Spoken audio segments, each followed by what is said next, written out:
Subscribe Indian News Analysis channel and press the bell icon for the latest defense updates. आईने हिंदी के एक नए episode में आपका स्वागत है, जहां आपके लिए लेकर के आते हैं इंडियन डिफेंस की लेटेस्ट टॉप 4 अपडेट्स को। और आज के अपने अपडेट की शुरुआत हम करने वाले हैं नेत्र मार्क II एवैक्स से। दोस्तों, हम सब जानते हैं कि इंडियन एयरफोर्स की रिक्वायरमेंट के आधार पे हमें बड़ी संख्या में जो फोर्स मल्टीप्लायर्स हैं उनकी ज़रूरत है, फिर चाहे उसमें मिड एयर रिफ्यूलर्स हो या फिर एडवांस जो एवैक्स हैं वो शामिल हो। और इसी बीच आपको पता ही होगा कि एयरबस A319 पर आधारित जो नेत्र mark II airborne early warning and control system है, जिसको हम एवैक्स कहते हैं, इनकी जो डिलीवरी है वो भारतीय वायुसेना में वर्ष 2027 से 28 के बीच में शुरू होगी, क्योंकि इस समय 6 की संख्या में एक्स एयर इंडिया के जो A319 एयरक्राफ्ट हैं वो मॉडिफिकेशन से गुजर रहे हैं, जहां पहले उनको MRO यानी मेंटेनेंस, रिपेयर और ओवरहॉल ऑपरेशन से गुजारा जाएगा और बाद में जो उसमें स्ट्रक्चरल चेंजेस हैं उनको शुरू किया जाएगा, ताकि उसमें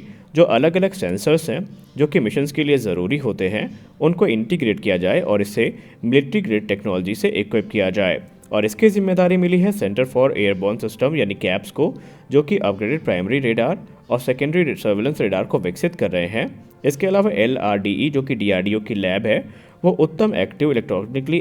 स्कैन रेडार जो है, जिसको हम ESA रेडार कहते हैं, उसको विकसित कर रहे हैं, जो कि 300 डिग्री की जो रेडार कवरेज है वो प्रदान करेगा और इसे एयरक्राफ्ट के नोज कोन में उपस्थित किया जाएगा या वहाँ पर स्थित रखा जाएगा, और इससे इसकी जो इफेक्टिवनेस है वो काफ़ी ज़्यादा बढ़ जाएगी। Indian air force already Embraer ERJ-145 पर बेस्ड नेत्र मार्क I एवैक्स को इस्तेमाल करते हैं, और इसके अलावा हमारे पास 3 IL-78 पर आधारित जो फाल्कन एवैक्स हैं वो मौजूद हैं, लेकिन हमें बड़ी संख्या में जो एवैक्स हैं उनकी ज़रूरत है। अगर हम इनिशियल प्लान की बात करें तो एडिशनल जो एम्ब्रेयर पर आधारित हमारे पास नेत्र मार्क I है, इनके ऑर्डर्स को कंसीडर किया जा रहा है और भारतीय वायुसेना तकरीबन 18 की संख्या में एवैक और एवैक्स को ऑपरेट करने के बारे में प्लान कर रही है। हमारी अगली बड़ी अपडेट आ रही है भारत के मिनिस्ट्री ऑफ डिफेंस से। दोस्तों, भारतीय सेना की ताकत को बढ़ाने के लिए या यूँ कह लें इंडियन एयरफोर्स की ऑपरेशनल कैपेबिलिटीज़ को बढ़ाने के लिए रक्षा मंत्रालय ने भारत इलेक्ट्रॉनिक्स लिमिटेड के साथ 2 बड़े कॉन्ट्रैक्ट साइन किए हैं, जो कि 3,700 करोड़ रुपए के हैं। इसमें जो पहला कॉन्ट्रैक्ट है उसकी कीमत है 2,800 करोड़ रुपए। इसके अंतर्गत भारतीय वायुसेना के लिए मीडियम पावर रेडार, जिसका नाम अरुद्र है, उसका ऑर्डर प्लेस किया गया है। और जो दूसरा बड़ा कॉन्ट्रैक्ट है वो अप्रॉक्सीमेटली 950 करोड़ रुपए का है, जिसमें 129 की संख्या में DR-118 रेडार वार्निंग रिसीवर, जिनका इस्तेमाल इंडियन एयरफोर्स के सुखोई 30 MKI फाइटर जेट्स में किया जाएगा, इनका ऑर्डर प्लेस किया गया है। और ये दोनों बड़े ऑर्डर हैं। अगर हम बात करें MPR अरुद्र की, तो इसको इंडिविजुअली डिज़ाइन किया गया है defence research and development organisation के द्वारा, और इसे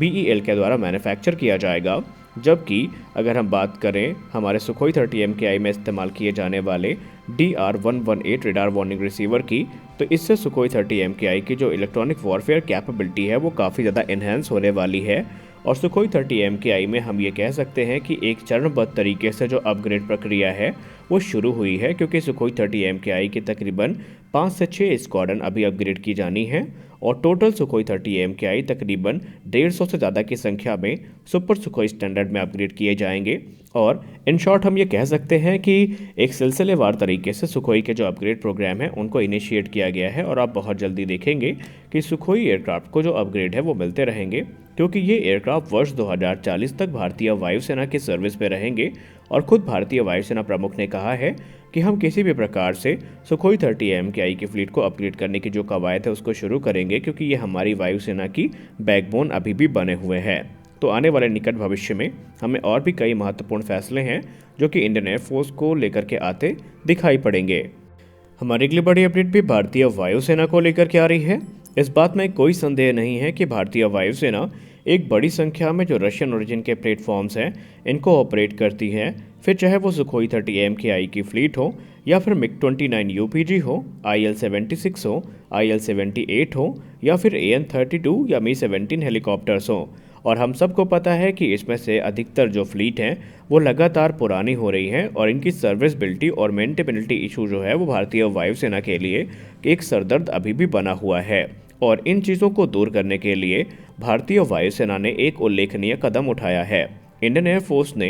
एक इंडिजिनाइजेशन रिक्वायरमेंट को पब्लिश किया है या इशू किया है, जहां पर तकरीबन 600 अलग अलग प्रकार के आइटम्स जो कि रशियन ओरिजिन के प्लेटफॉर्म्स में इस्तेमाल किए जाते हैं और जिनको भारत इंपोर्ट करता है, उनको इंडिजिनाइज करने के बारे में कहा है। और इसमें जो मेजर कंपोनेंट्स हैं वो सुखोई 30 MKI MiG-29 से संबंधित हैं और कई ऐसे कंपोनेंट हैं जो अभी भी भारत रशिया से इंपोर्ट करता है। और हम सब अच्छे से जानते हैं कि इस समय रशिया यूक्रेन युद्ध के चलते जो सप्लाई है वो काफ़ी ज़्यादा बाधित है और ये आगे चल के बाधित भी रहेगी, क्योंकि अभी तक जो पेमेंट इश्यूज़ हैं वो रिजॉल्व नहीं हो पाए हैं। और रशिया ने भारत को पहले भी एक रिक्वेस्ट करी है कि भारत अपने पुरानी पेमेंट्स को क्लियर करे, तभी जाकर के रशिया के तरफ से जो सप्लाईज है वो ईजिली आती रहेंगी। दरअसल रशिया ने धमकी नहीं दी है, बल्कि एक बड़ी जो पेमेंट है वो अभी पेंडिंग है और उसके पीछे का कारण ये है कि पेमेंट करने का कोई उचित साधन उपलब्ध नहीं है, क्योंकि रशियन बैंक्स में जो सैंक्शन लगे हैं वो काफ़ी ज़्यादा मुश्किलें पैदा कर रहे हैं।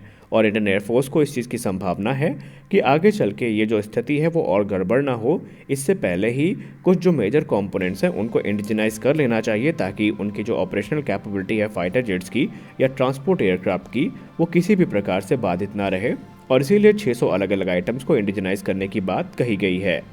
हमारी अगली बड़ी अपडेट आ रही है सुपर पावर पाकिस्तान के सबसे बड़े तेंजन तैयारा यानी JF-17 थंडर को लेकर के। दोस्तों, हम सब जानते हैं कि JF-17 थंडर जो कि म्यांमार की वायुसेना में कार्यरत हैं, उनका क्या हाल हुआ है और म्यांमार किस कदर अब इन जेट से परेशान है। लास्ट ईयर म्यांमार ने तकरीबन 11 की संख्या में जो JF-17 थंडर्स हैं इनको ग्राउंडेड किया था और इस साल तकरीबन 3 और जो जेट्स हैं इनको यहाँ पर ग्राउंडेड किया गया है। गौर करने वाली बात एक ये है कि पाकिस्तान शुरुआत में ये डींगे मार रहा था कि उनके जब क्रू वहाँ पर पहुँचेंगे तो वो म्यांमार की सब मदद करेंगे इन जेट्स को वापस एयरवर्दी बनाने के लिए, लेकिन ऐसा कुछ होता दिखाई नहीं पड़ रहा है। दरअसल पाकिस्तान की 2 ऑफिशियल विजिट हो चुकी हैं पाकिस्तानी इंजीनियर्स के, लेकिन JF-17 थंडर के साथ जो समस्या है उसका निवारण अभी तक नहीं हुआ है और माना जा रहा है कि अभी बहुत सारे मेन इश्यूज़ हैं जो कि यहाँ पर रिजॉल्व नहीं किए जा सके हैं, जिसमें से स्पेयर की शॉर्टेज और टेक्निकल इश्यूज़ भी शामिल हैं एयरफ्रेम में लेकर के। तो यहाँ पर म्यांमार के लिए जो अच्छी खबरें हैं वो दूर दूर तक नहीं हैं।